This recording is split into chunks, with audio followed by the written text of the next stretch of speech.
Greetings viewers, Eric the Car Guy. You're going to be happy you tuned in today because I'm going to do a walk around and introduction to my 2000 Integra Type R. I produced another video on my ETCG 1 channel about, the story of how I got this car. But this video is all about what we've got here. So a little bit of a walk around. Now, it wasn't perfect.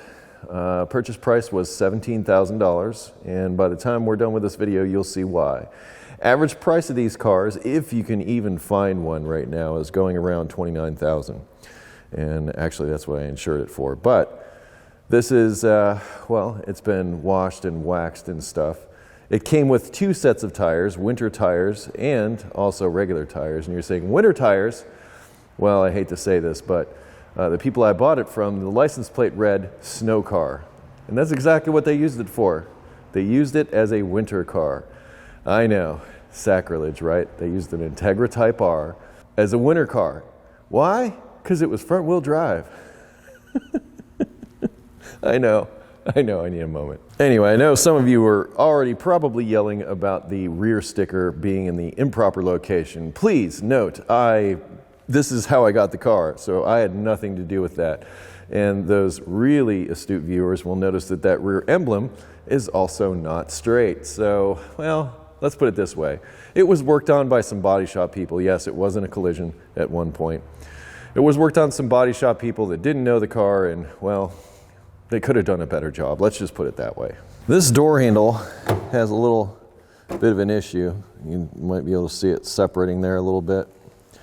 Try to get you a better look at it. So that door handle is going to need some help. But the interior is not bad. The mats are trashed. You can tell they were used in the winter. The carpet underneath is okay. This seat is showing signs of 150,000 miles worth of wear, which it has 154,000 on it at present. But it is legit Type R. This is what you get. And to prove I'm legit, right there is my number plate. Yep, for reals. There's a giant stain on the carpet in the back here. These Type Rs came with this brace in the back here.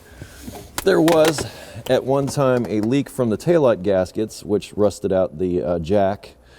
That's not very good. And you can see that it was used. I mean, this car was used. But it's a one-owner car.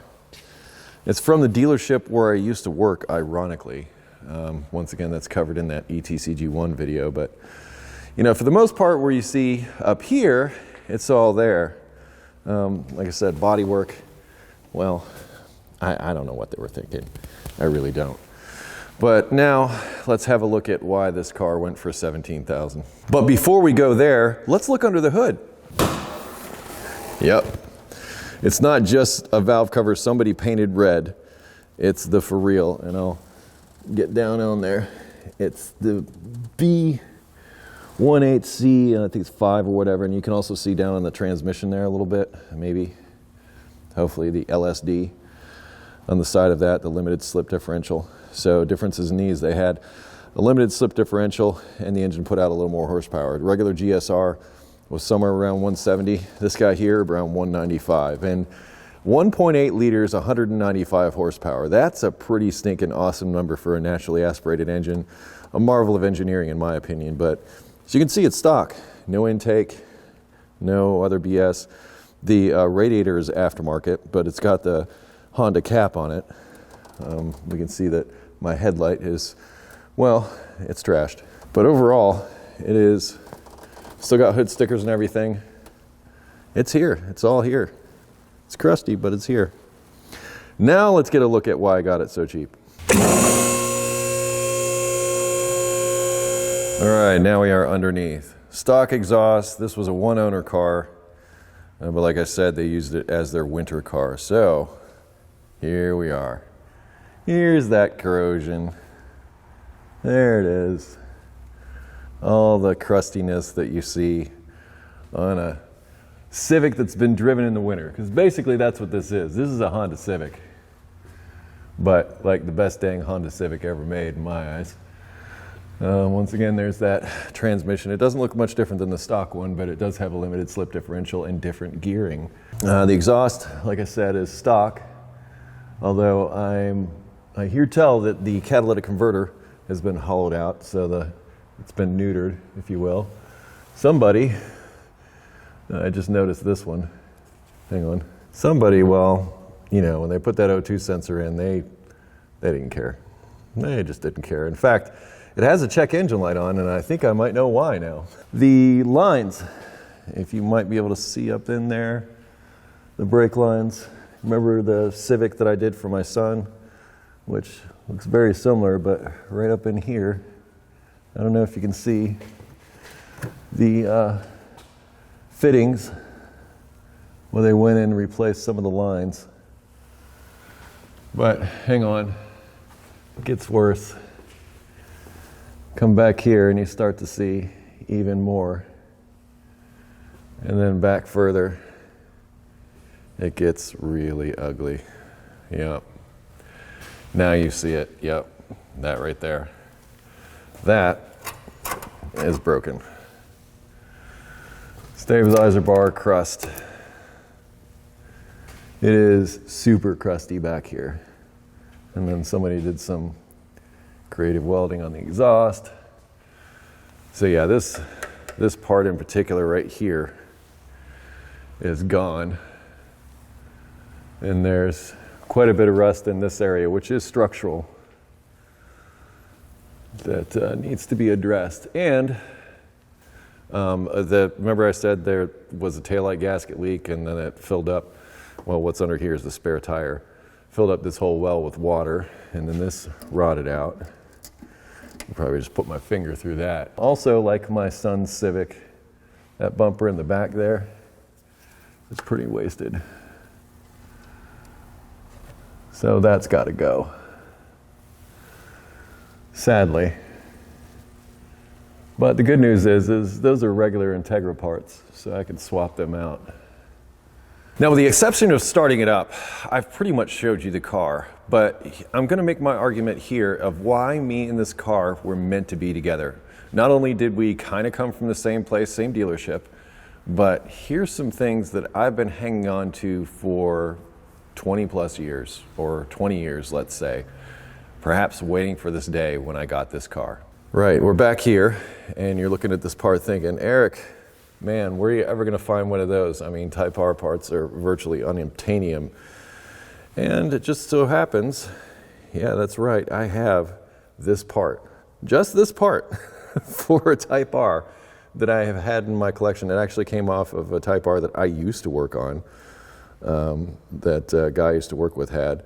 And he put an aftermarket part in place of this, and he had this left over. And recently I got, well, he's the guy I bought the Mini from. He had some of these parts, and I just bought old Type R parts from him. Weird, right? That's just one thing. Remember I showed you this? Look what I got. Yeah, that's right. That's the exact part. I only have one of these, and it's for the left side. Right there. It's what it needed. I had it, just like that other part. That turn signal that's cracked. Once again, I had it. This one also has a couple of cracks. I got it. And in case I want to get funky with it, I've got the old style for both sides too. By the way, the aftermarket windshield wipers, I don't know if you noticed, but the driver's side and passenger side that are on the car now are on the wrong sides. But I do have original equipment Acura wiper blades, and you're like, but those are junky. Well, I can recondition them, and the way Honda does it is you just replace the inserts. So I could still get these inserts and then put them in and then repaint these and they'll be fine. I have two sets here because, remember, I also have that GSR. But wait, there's more. You know what this is? I know some Acura technicians out there that know what this is.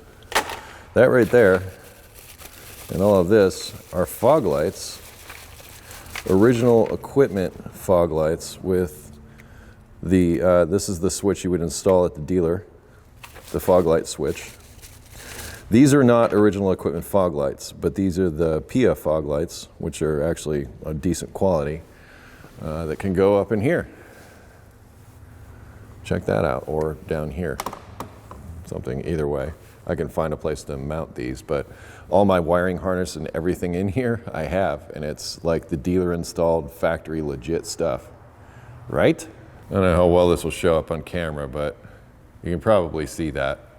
There's some cracks and junk in the paint, and here's some orange peel over here. This is how much they cared about this car. So the body shop that worked on this car, you suck. You absolutely 100% suck. You ruined history, but I'm gonna bring it back. Now, funny story about this right here that I'll share with you now. So my 16-year-old son did this. I brought this home yesterday and I let him take it out for a drive. He's been driving the GSR and he's really into these cars, and well, I like to feed his enthusiasm, but he's coming into the lot for the shop, and he came in a little too hot, and he wasn't used to this car being lower, because this is actually lower than the GSR, and he tagged this, and he just laid his head on the steering wheel. I didn't yell at him or nothing. I could just see that he just felt awful, because he knows what this car is. Anyway, I made him feel better by putting it up in a lift and show him that he wasn't alone, that somebody had done the same thing over here. So he's not the only one that's had that problem, but I thought it was funny, and like I said, he beat himself up pretty good until I showed him the other side, and that it wasn't just him that did it. Eric, you should start it up so we can hear the engine. Okay.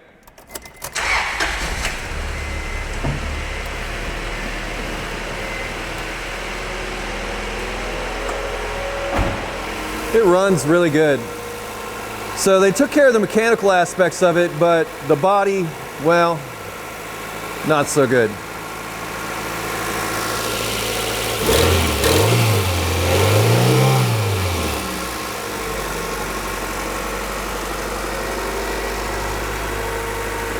Oh yeah. Smells good too. Hey Eric, why not take us out for a drive in your new car? Well, that's why. And what do we say to the god of the White Death? Not today. Not today. Yeah, I will say this. The days of this car being a snow car are over.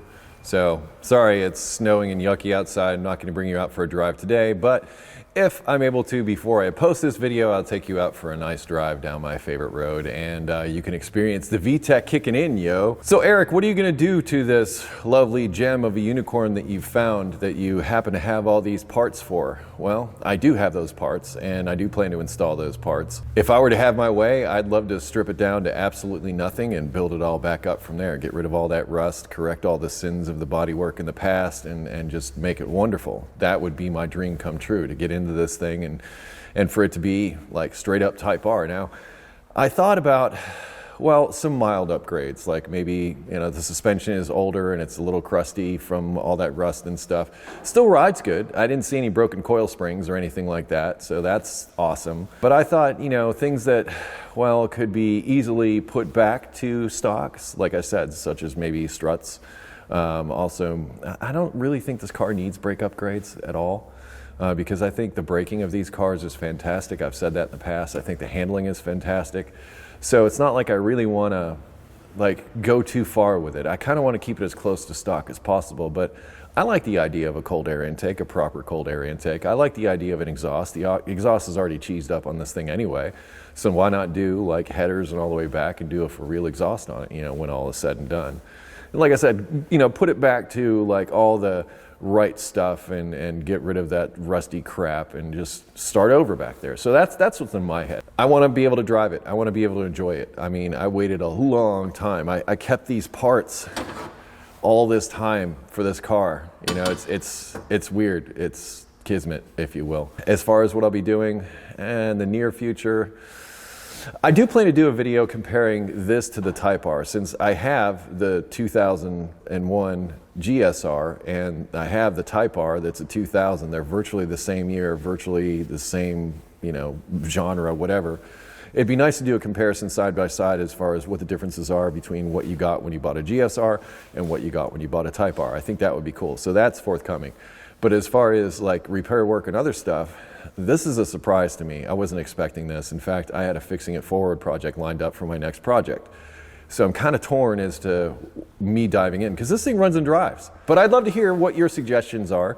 as far as what to do with my Type R. Of course, you're going to offer them anyway down in the comments. I really appreciate it when you do that because, you know, comments help me out. If you have automotive questions, I ask you head over to EricTheCarGuy.com. I will put a link in the description to the video about the story of buying this car, which is kind of fun and interesting if you want to check that out. Links in the description to additional stuff. Please be sure to like, comment, and subscribe, as I mentioned. Be safe, have fun, stay dirty. Thank you so much for watching, and I'll see you next time. One more thing. What do I call it? So I've got a name for the car, and I came up with it. Its name is Blackbeard. Do you get it? What's a pirate's favorite Acura? A Type R!